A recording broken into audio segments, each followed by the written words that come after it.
It's almost like Labour don't want to win the next general election.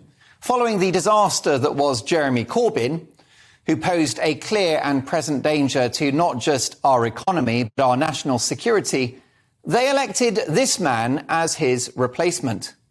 A pious, virtue-signalling North London lawyer and someone who can't even define a woman, even though he's married to one.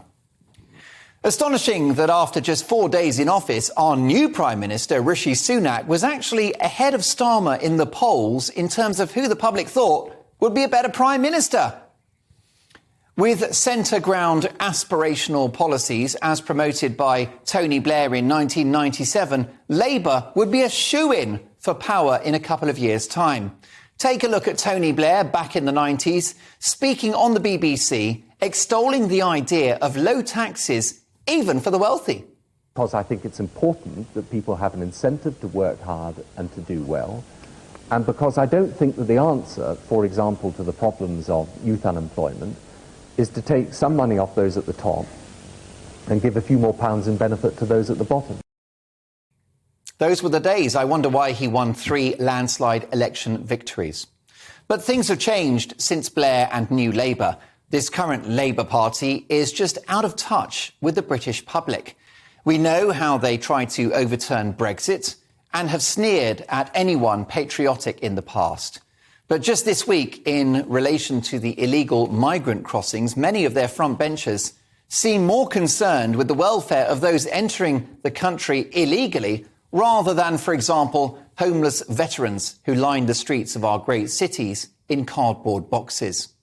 And ex-Shadow Home Secretary Diane Abbott effectively tried to blame the appalling rape of a child in a refugee hotel on Suella Braverman, rather than the monster who actually did it. She said the crime was terrible, but that's what happens when you demonise migrants.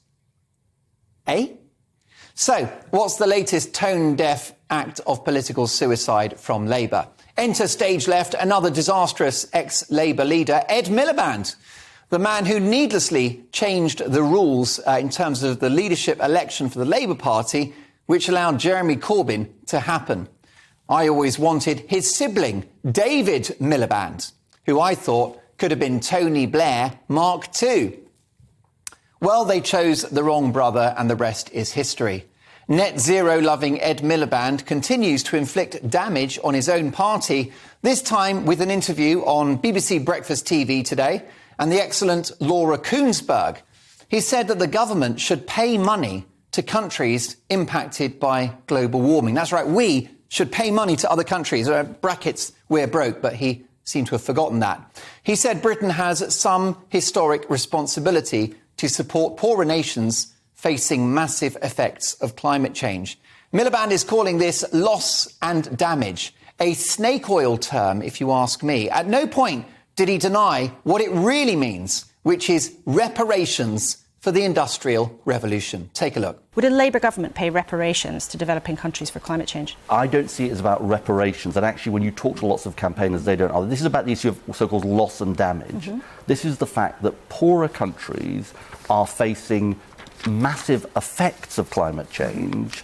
You know, we see it all around the world. We see it. And we can quibble about the terminology. Well, no, the terminology matters because lots of people are allergic to the term reparations. That's exactly right. Millions of people are indeed allergic to the term reparations, a highly controversial and contested idea that opens up an almighty can of worms. Did Ed Miliband not get the memo that Britain is skint? Here is yet another example of the North London Labour mafia keen to punish Britain for its past and further hammer the national coffers with this needless and expensive act of self-destruction. If Miliband is concerned about big economies causing climate damage, why doesn't he go and campaign in Beijing? Perhaps wave a banner on Tiananmen Square and ask President Xi of China to compensate countries impacted by industrial developments. Good luck with that.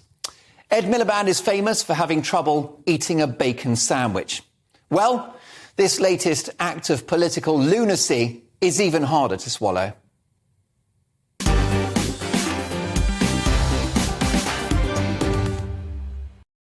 Full disclosure, I like bacon sandwiches and I go for the brown sauce. What about you? Mark at gbnews.uk. Look, I'll get your reaction to that. Should Britain pay reparations for the Industrial Revolution? I think that Britain should be paid by every other country because we essentially built the modern world. They should be thanking us.